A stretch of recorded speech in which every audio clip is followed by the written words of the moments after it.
We really want to try and go through the key elements in a very short time. Hopefully you've got a copy of the wiring standards next to you, but if you haven't, don't worry. I'm just going to go through some of the key issues here. So obviously that AS3000 is an Australian New Zealand standard, but in fact it has links to the UK and the IEC, so I'll explore those issues in a tick. I'm the Dean of Engineering, and obviously I've worked with the AS3000. You can't hear anything, Kenneth. I'm sorry.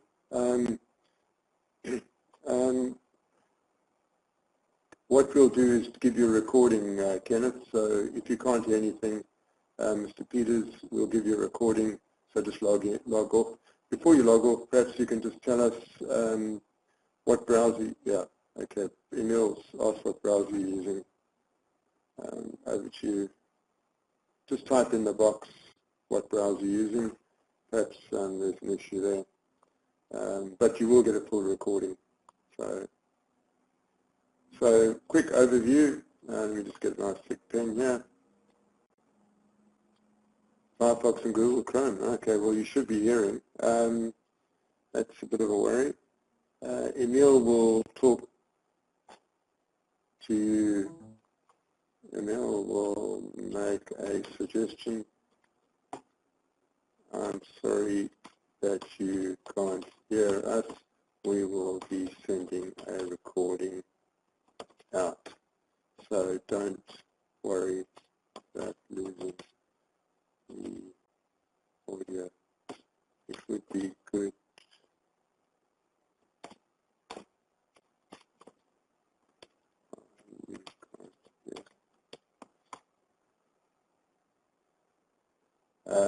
You may have an earlier version of Chrome.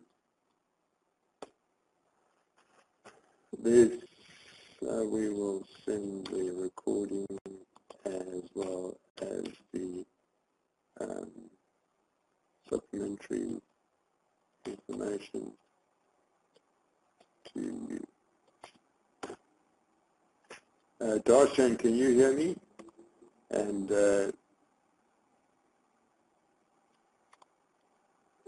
Asaria, can you hear me? Yeah, I'm sorry about that. Good. Okay, Darshan, can you? Kenneth, very sorry.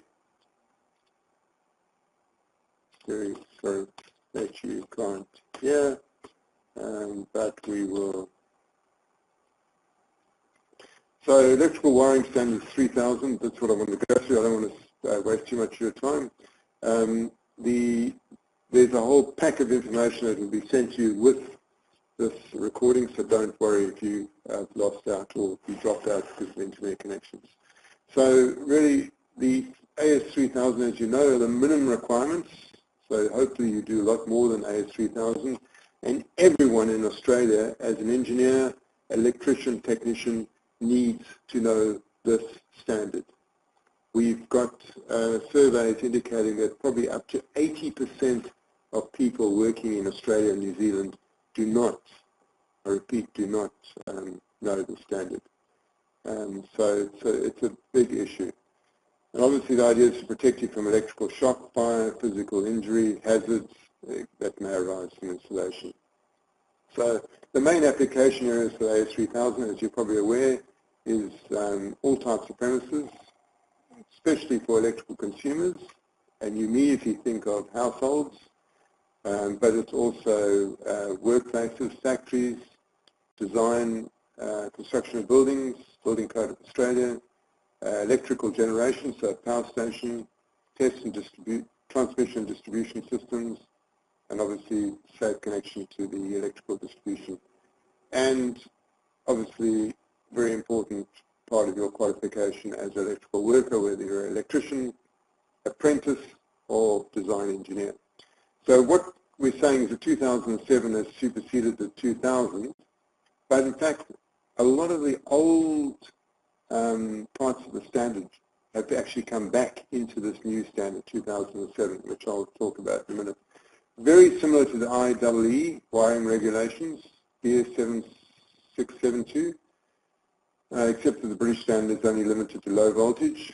That means lower than 1,000 volts, less than or equal to 1,000 volts.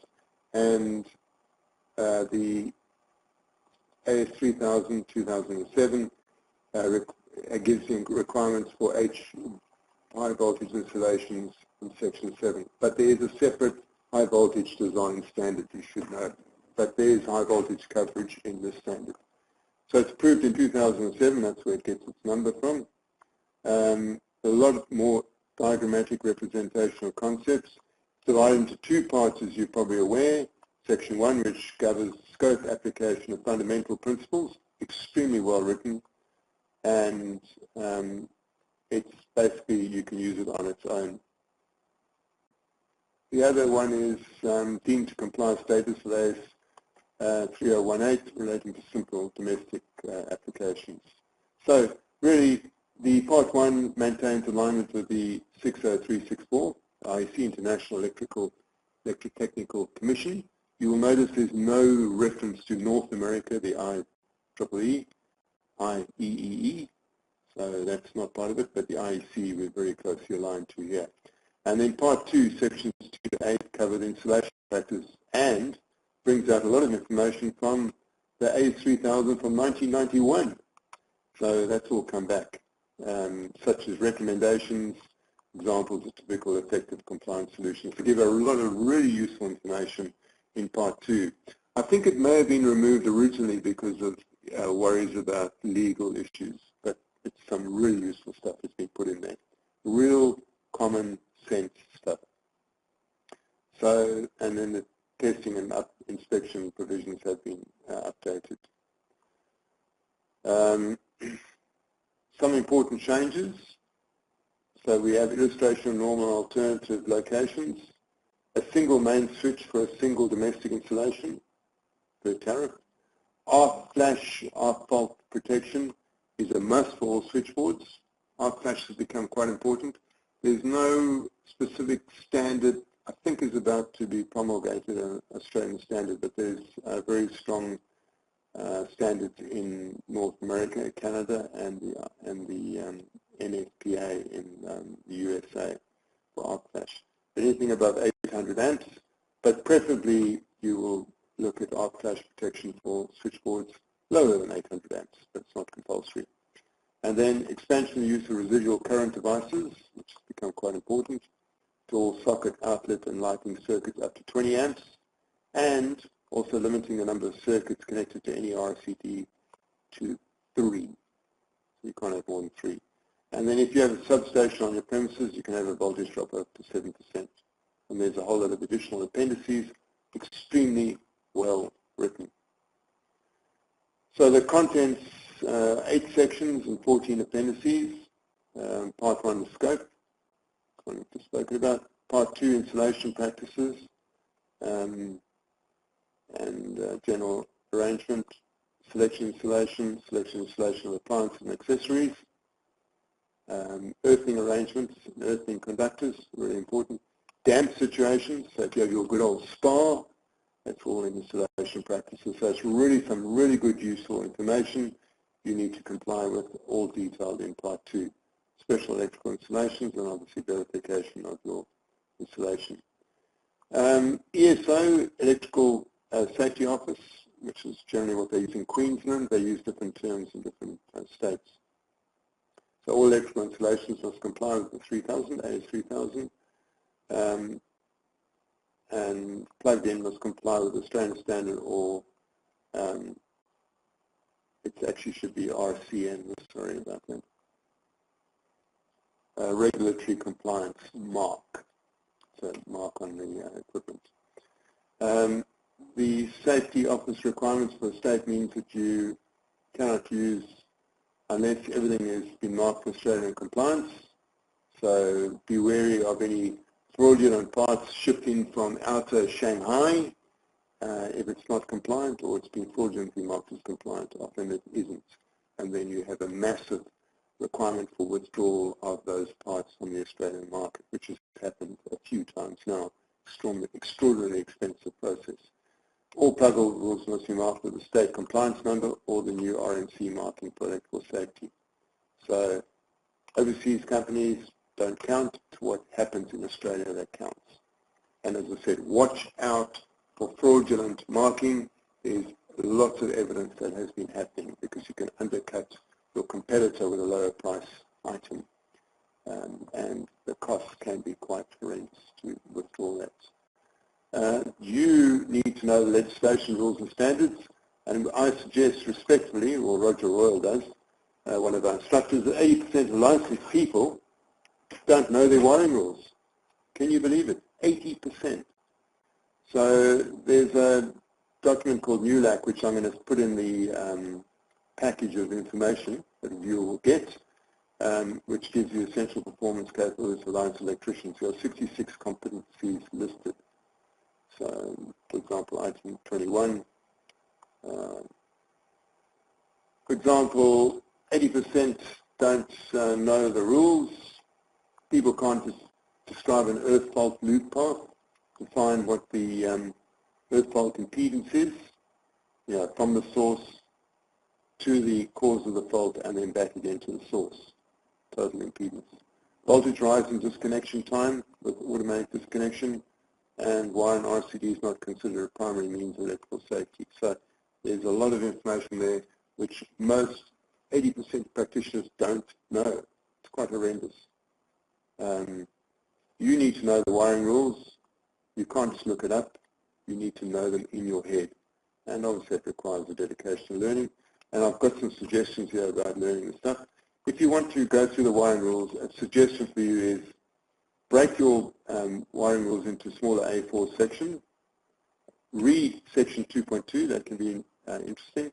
Look at section Appendix A, and then read Appendix B and C, great information, and then grind through section 1. It's best to do it with a group of other guys, go through section by section.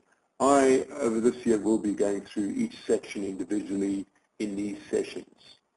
So I'm going through each section as a part of my contribution, but also part of me to learn. Again, best way to learn is actually teach. And then obviously read the rest of the deemed to comply sections and other essential appendices. One of the biggest problems always is watch out for skills dilution, in other words, dumbing down. It's important to be aware and understand the AS3000 rules, how they apply, how they work, and obviously we need to make sure that the skills level is kept, and obviously keep your skills upgraded. Just for some of the rules of the AS3000, just to quickly go through the AS3000 section, I'm going to again do this very quickly. The slides are here for you to read later. So section 1 is obviously definitions, protection requirements, principles of protection, some of the real basic stuff. Requirements for new installations and additions and modifications to existing installations. So really good stuff. Section 2 is general arrangement, control and protection. Arrange an electrical installation to ensure protection against indirect contact. Control of electrical installations, protection against current or excess earth leakage current conditions, over and under voltages, and design and selection of switchboards. So this is really important to know. Section 3, selection and installation of the wiring system, such as stress, issues of temperature, multiple conductors in insulation, in other words, interference between them, current carrying capacity, really important, especially if you've got reactive currents, and obviously electrical continuity of connections, joints, and terminations. This can be an ongoing issue. So these are all in Section 3. Section 4 is selection and installation of equipment, appliances, and accessories, such as motors, transformers, capacitors, such as protection against physical injury, thermal effects, heating, in other words. Section 5 is earthing arrangements and earthing conductors, and as I said before, very readable. Recommended earthing resistance values, say 8.1 for example. Section 6, damp situations, bathrooms. There's quite a few changes that have occurred there. Section 7, special electrical installations, electrical generation systems, which we haven't really covered much, but that's covered in Section 7. High voltage electrical installations are also covered. And obviously, the good old thorny issue, explosive hazard may arise. And in fact, we've just come across some interesting problems with electrical hazards with, I think it's with shale oil. The drill bits are steel and carrying static electricity and causing a potential explosive situation. As you know, to cause an explosion, you need 3 items. One is the ignition source, which could be static electricity, spark, oxygen, and obviously the explosive gas, such as methane or whatever. So there's a few issues there. So the appendices are, again, very readable. A section, reference documents, circuit protection guide, circuit arrangements, minimum sizes of the posts, poles and structures for aerial line, and then the electrical installation requirements and national building codes, SPDs, installation, really important today with all your wonderful electronic equipment, especially.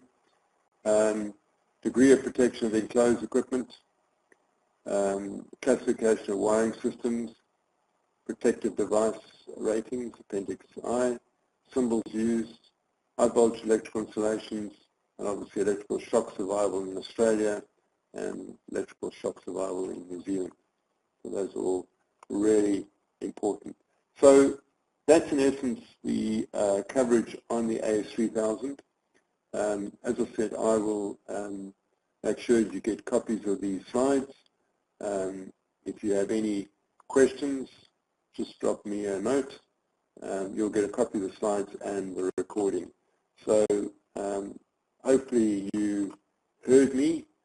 I just want to ask Kim, did you still continue to hear me or did you fall asleep? Over to you, Kim.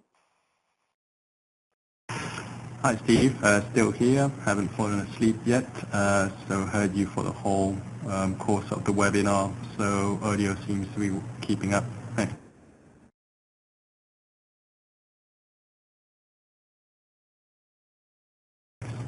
Okay, so finally just want to say thank you Azario, Darshan Kaki, Emil 1, Emil 2, Kenneth Peters, Kim FF2, and obviously myself. Thank you very much for attending the session. We will be sending out all the supplementary material as well as recording. So you will miss nothing. I'm sorry that Kenneth couldn't get in, but you will get a recording which you will be able to hear. Thank you very much for logging in, and as I said, Ali has said you will get additional information sent to you. I was a bit horrified actually, so much for protection of intellectual property, which as you know isn't very strong on the internet because we've got a lot of our textbooks on the internet for free, which is a bit of a shock. But I know that the AS3000 wiring rules are on the web as well. The latest version also, if you do a Google search, are up there on the web on some university or college site. I see it. Quite amazing. There's the guy's name on the standard, so they're definitely out there. He's posted them up there. So thank you very much to all of you. Really appreciate you logging in. And that's all for me on this wonderful Wednesday morning or Wednesday afternoon, depends where you are in Australia or New Zealand. So thank you very much, and adios from me.